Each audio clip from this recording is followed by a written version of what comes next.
All right, let's continue our discussion of graphs and digraphs.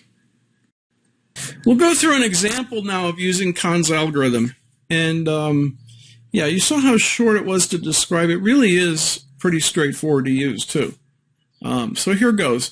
We're going to take the DAG that we looked at, the figure in a previous slide. You may want to go back and look at it again and work with that.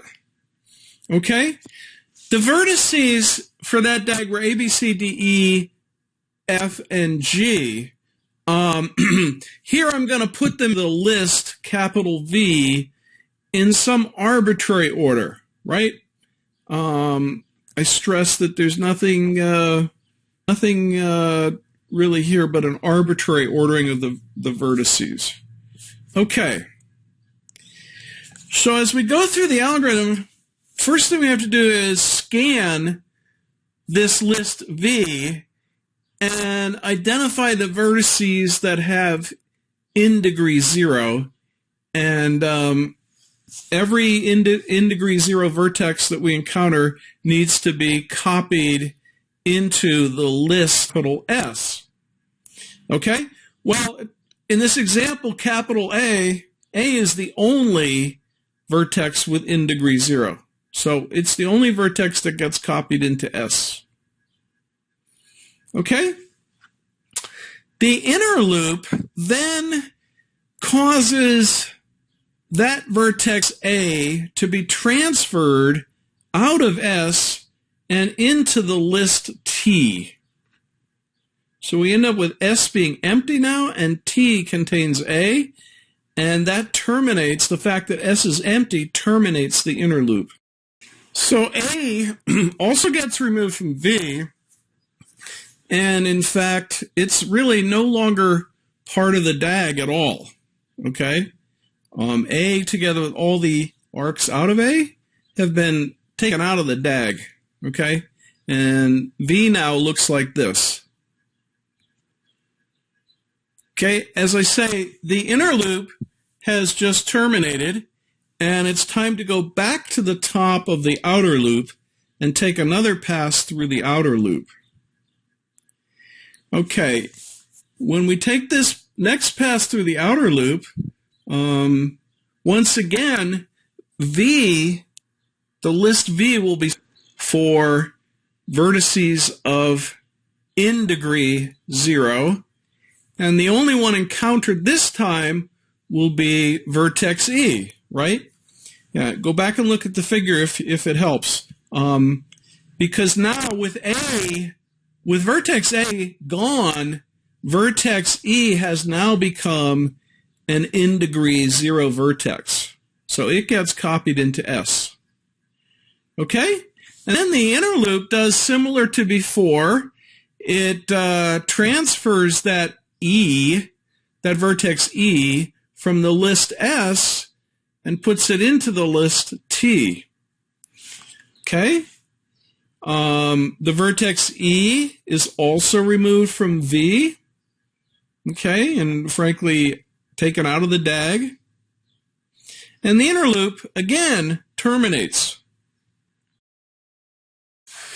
At this point, the list capital V just consists of G, F, C, B, and D. A and E have been removed. Okay, but it's time to take another pass, the third pass, through the outer loop. And on this third pass, it's discovered that D now has inDegree. So vertex D gets copied into S, and then the inner loop causes it to be transferred from S into T. Okay, of course, D is also removed from V and from the DAG, really. And we wind up with the list V just containing G, F, C, and B. So it's time for yet another pass through the outer loop, the fourth pass through the outer loop. And this time, two vertices are discovered that have inDegree 0, okay? Because if you go back and look at the original figure, now that we've removed vertices A, E, D, yeah, that's right, A and D, the vertices F and B now have inDegree 0, right? There's nothing leading into them. Okay, so on this fourth pass through the outer loop, S becomes F and B. Then the inner loop loops twice, takes those two vertices in S and processes them one at a time. And at the end of the inner loop, we wind up with S being empty again, and F and B have been copied into list T, right? And they've also been removed from V, so V only consists of G and C now. Okay? And then another pass, the fifth pass through the outer loop, causes S to become G and C, right? G and C are the only remaining vertices in the list V. In fact, the only remaining vertices in the DAG, and they now have inDegree 0, so they get copied into S. And then the inner loop transfers them from S into T, just like this, and takes them out of V, so V becomes D, and we end up with T being the list of all the vertices, but in a particular order, in the order A, E, D, F, B, G, C. And if you go back and look at a previous figure, you'll see that that's exactly the order that we ended up with when previously did a topological sorting by hand, right? My figure of a topologically sorted version of the DAG had the vertices in this exact order. Okay, it's not the only possible ordering. So it might be worth taking a look at that and noticing that other orders are possible. Other topologically sorted orders are possible. However, this is the one Kahn's algorithm would produce, assuming that we begin with the vertices in capital V in the order in which I started. Okay, so now it's time to look at some actual code. As usual, you should go and download the either the Java or the C++ version of my DAG and Kahn's algorithm program. Okay? When you inspect this code, you'll quickly discover a class named vertex, and of course an object. This class represents a vertex in a digraph, in particular in a DAG. The way I've hooked this up, each vertex object includes a few attributes, including an integer ID number. Okay? There also are a couple, namely 2, arrays to help keep track of the arcs that involve this particular vertex. So one of the arrays is called out vertices, and this helps keep track of the other vertices that this particular vertex can flow into, right, following an arc. So we can go from this particular vertex to any of the vertices in this out vertices list by means of a directed edge. Okay, but similarly, I've also got an array called in vertices because I also wanted to keep track of the vertices that we could flow, from and come into this particular vertex along a single arc. The attributes outDegree and inDegree mean exactly what they say. So outDegree is the number of arcs that leave this particular vertex, and inDegree is the number of arcs that lead into this particular vertex.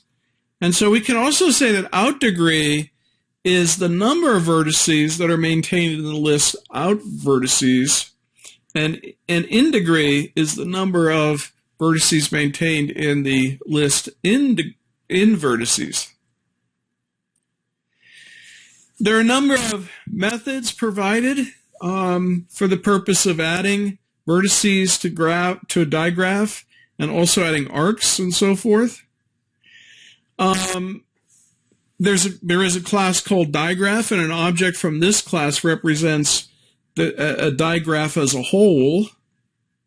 Okay, and of course it maintains a list of vertices.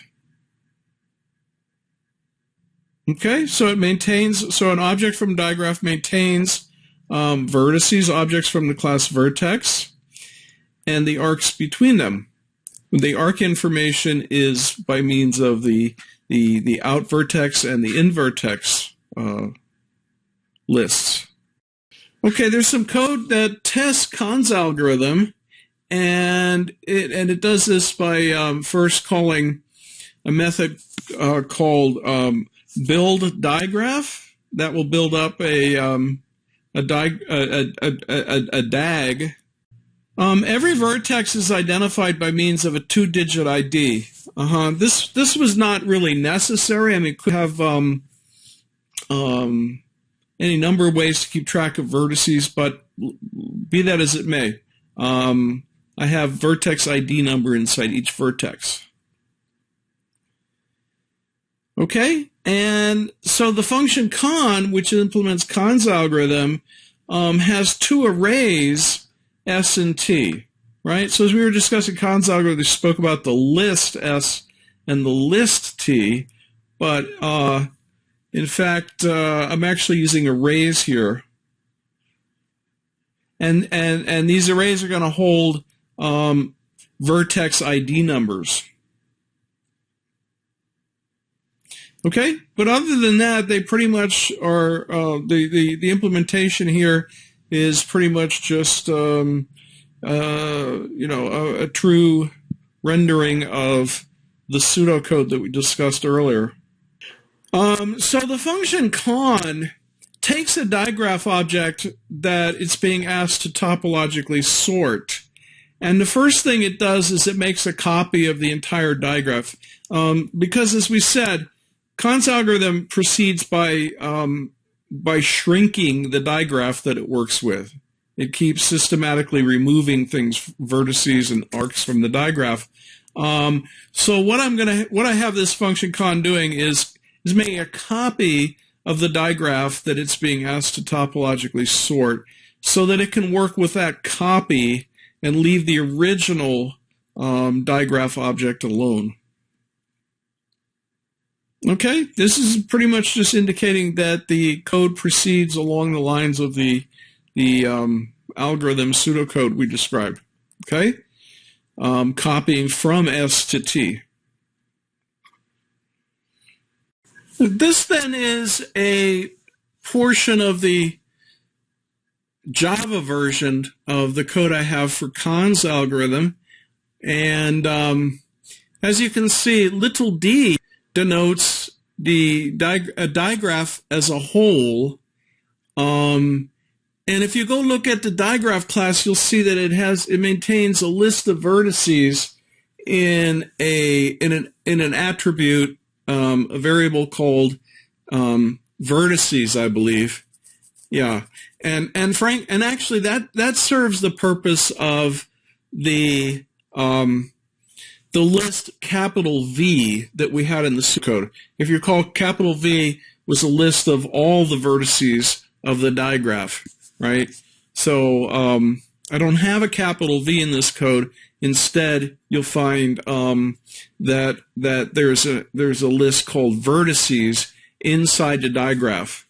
Okay. All right. So as you see now, there's a loop, and this would be the outer loop that we discussed in the pseudocode. And as you can see, keep looping, as long as there are still vertices left in the digraph, which we're presuming is a DAG, little d. Okay, so as long as D still has at least one vertex, we keep looping here. Okay, and then there's a loop here for the purpose of searching through the vertices to see if any of them have inDegree 0.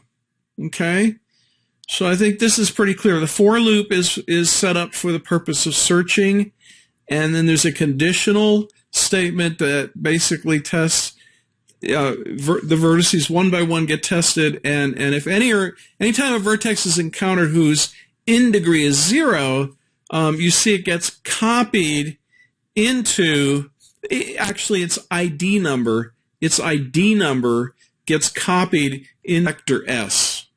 Okay? There's an auto increment on size of S here. So size of S, of course, is an index into S, and every time we copy a vertex ID into S, that index gets incremented.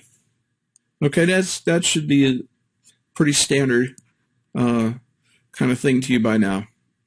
All right, and then we come to what I refer to as the inner loop of the pseudocode.